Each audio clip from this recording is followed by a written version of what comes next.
Hey, this is Ty Brown with Dog Behavior Online, and I'm coming to you with a question from one of that we received through the website.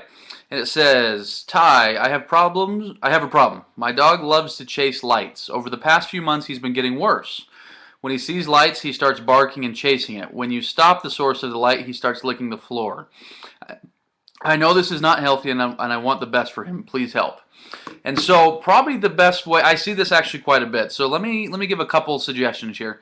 The first thing is you want to be careful to not play with lights. A lot of people have those like little laser pointer things that they'll use, and they use the laser pointers to um, play with the dog and get the dog exercise. Now this is fine, probably 55% of dogs, but there's a lot of dogs that start to develop this exact same problem that you're talking about. So for those dogs, I definitely recommend against it. And just to be safe, I typically recommend against it just because if you never start playing with a laser pointer, it might never develop into a problem. And so, again, I don't know if that's what happened in this case. You didn't get, that information wasn't in here, but bear that in mind. If you've been playing with a laser pointer, don't do that. The next thing you want to maybe consider is where is the level of obedience that your dog has.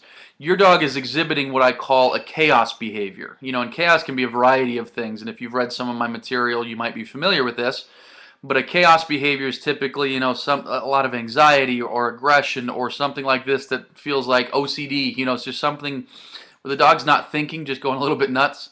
And so chaos behaviors, or I guess the way to put it, the opposite of chaos is control, right? And so whenever I've got a client that we're working with this problem, we work really heavy on control exercises. And I guess in particular, probably two control exercises. One is coming when called, and the other one is staying when told. Because let's say your dog, there's a direction that goes past the window, it's a car driving past, for example, and your dog starts going nuts.